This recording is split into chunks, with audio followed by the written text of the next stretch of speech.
All right, sit down, Bear. Sit. Welcome back to another YouTube video. That's when we're gonna sit down and chat for a minute. I'm gonna just talk to you about a few of the things that I've run into just this short amount of time as a boat owner. If you can't tell, I got my furry pup with me right here. I don't know if he's in the screen or not. His name is Bear, and I guess he wants to be a part of the show today. Hopefully he'll stick around the whole time. That's if he behaves himself. We'll see. So I made a top 5 list of things that are gonna hit you in the pocket if you really want to try to take the boating, fishing scene seriously. And I'm realizing it's a lot. So stick around to the end. Number 5 is a bonus, and it's something you probably didn't think about, but you need to think about. So stay tuned all the way to the end and let me know in the comments what's your thoughts about everything. And if you got any tips, leave them down below in the comments section. All right, number 1, what I want to talk about is electronics, and I'm talking about fish finders. Why the heck are those things so expensive? And then why do people have so many of them? When I'm looking on TikTok, I'm looking on people's pages, my For You page, and the algorithm is showing, I'm seeing people with 2 graphs in the back, 3 graphs in the front. What a real question, why do we need that many graphs? I'm brand new to this fishing scene and boating and electronics. Can somebody put in the comment section, why do we need so many graphs? I mean, 2 in the back, what are those 2 doing? And 2 in the front, if you have 2, what are those 2? Or 3, what are you doing with all 3 of those? Do I need all 3 of those? Can I get along with 1? Because the prices on these things are insane. So if I have 1, can I make it with 1? Should I put it in the back? Should I put it in the front? Where should I put it? What kind should I get? What size should I get? Help a brother out, because these are all questions that I have, and it's a little intimidating when you see everybody has like a million of these things and they cost over $1,000 a piece. So help me figure this out, narrow it down, easy for a beginner. Help me understand and point me in the right direction of which way I should be going. I appreciate it. Leave those comments in the comment section. All right, and number 2, we have trolling motors. Yes, a trolling motor.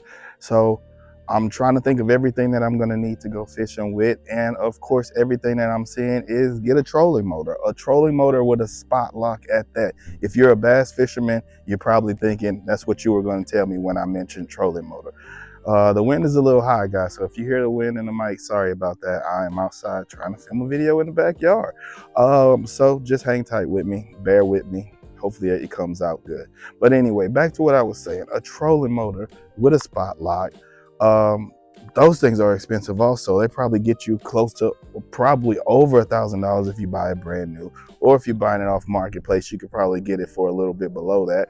But I'm the same type of thing. It's so many different trolling motors to choose from when it comes to horsepower, what it does, what it doesn't, foot pedal, everything. How do I know which one I need? And how do I know which one do I not need? And is a spot lock really necessary? Or can you go the old school anchor way? What would you suggest? Put it down below in the comment section. Help me out with this. I'm just trying to fish and stay on my spot. I don't want to get blown and drifted all over the water. So point me in the right direction as far as which trolling motor I should get when it comes to fishing, bass fishing at that, on a boat. So help me out. All right, number 3, we got power poles. I understand why power poles are a necessity. Shallow water fishing, you want to anchor down, and it's kind of like a spot lock for shallow water fishing where you don't need the trolling motor spot lock because the power poles are going to keep you planted in the ground. I get it. Why are they so expensive? Everything is so expensive when it comes to boating. 1 power pole is over $1,000. Why do people get 2? Just for the balance look, to look like you have 2 power poles on both sides? Does it really make a performance difference? Does it look cool? Do I need 1? Do I need 2? Do I need 1 at all, really? When you're fishing in different places, how often are you really using a power pole? They look cool.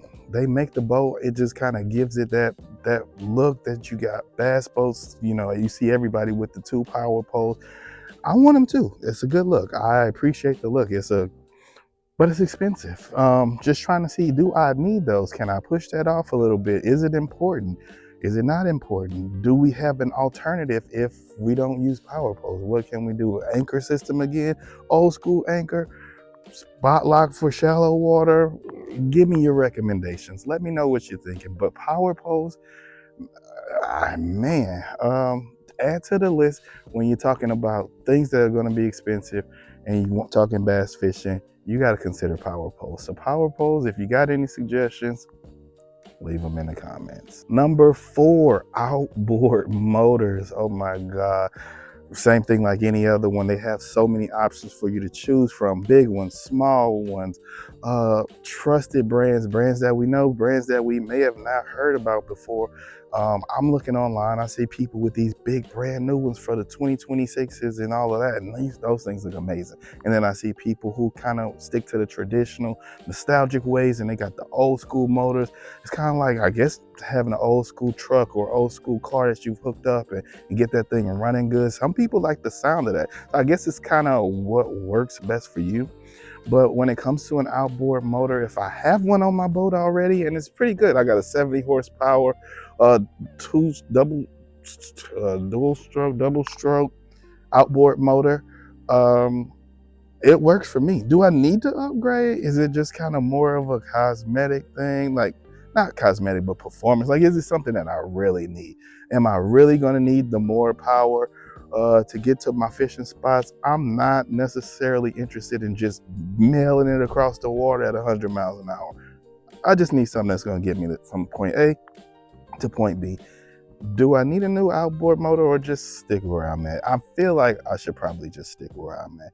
And the same as anything, the prices on these outboard motors are definitely above $1,000, $2,000, $3,000, more, depending on what you get. What should I do? Stay where I'm at or shop around? Is it that much difference? Is it that important, or I'm just overthinking this thing? Leave a comment in the comment section on this one also. Let your boy know. All right, and number 5, the last thing on the list, the bonus one that I had in store for you is parking. Boat parking. I didn't think about this. Well, I kind of thought about it, but I didn't think about it that much. I maybe thought it was going to be a little bit easier for me, but my situation is not everybody else's situation. At my house, I do not have a big driveway carport area for a boat. So I have to find somewhere to park my boat. Right now we are doing storage. You may have seen the storage facility in the previous boat reveal video, but that costs monthly also. I know people are paying for it to be at a marina, different places that they're like specific boat storage places. Either way, it adds up, whether it's $200 a month, $300 a month, $1,000 a month. Some places are a little bit cheaper, but then you have security in the fact, you have the security in the fact that the security might, I don't know what I'm trying to say. You have to include in the fact that security might not be what you want it to be if you're paying lower prices. And for me, I want to be secure with my purchase. I just bought this. This is my baby. This is my new thing. So I want to know it's secured. I want to know that I have no worries when it comes to where my boat is parked and I'm good. So what do you guys do? I'm sure a lot of you guys are blessed with the answer to say, I just park it in the yard. And I wish I could say that, but I don't. So for those people who don't park it in the yard, give me some suggestions. What options are you guys using as far as boat parking? Are you using self-storage like me? Or are you using the marina? Tell me what you guys are using in the comments. That was my 5th one. That was the bonus one that I had for you guys, because a lot of people don't think about it or consider it, but it can go into your monthly boat payment and just be another bill or expense. Sorry guys, I'm killing it today on these words. It could be another bill or another expense for your monthly boat payment that you might have not thought about or considered. So keep that in mind. Parking is necessary. You got to put it somewhere, and you want to put it somewhere safe and secure. So keep that as a consideration when you're making your thoughts like, I want to purchase a boat. You got to consider boat parking prices also. All right, and that's it. It was going to be short. It was going to be sweet. You don't want to hear a talking head in front of a video all day, and I understand. But I wanted to make some content with you guys to show you kind of what's my thought process, what I'm thinking about when it comes to owning this boat now, and some of the things that I'm looking at and dealing with, and some of the decisions that I'm making. And one thing that I really appreciate is the social media and YouTube boating community, because it's nothing but mostly good people sharing advice, stories, pictures, and just kind of their experience of owning a boat. People who own boats really appreciate owning a boat, and they care about it. They've all kind of gone through things where they had to work on their boat and different things, and they're willing to share those stories. So the boating community is amazing out there in social media, YouTube world. So thank you guys for the comments and everything, because I think we got to lean on each other for this type of thing to help each other through. It's good to see that somebody else is going through what you're going through. So thank you, boating community, for that. Hey guys, just keep sticking with me with these videos. It's still cold outside right now. It is 30 something degrees out here. But we're gonna get in this water very soon. We're trying to get stuff together in the meantime. That's why I'm looking at all of this stuff, so I can put on what I want to put on before the big day on the water, and then I'm gonna have it the way I want it.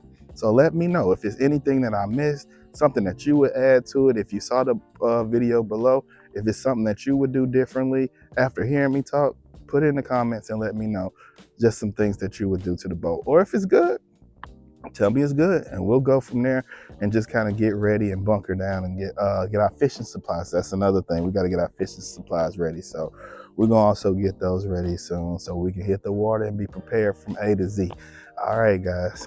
That's it, man. I'm not going to talk your head off too much longer. Until the next time, we out.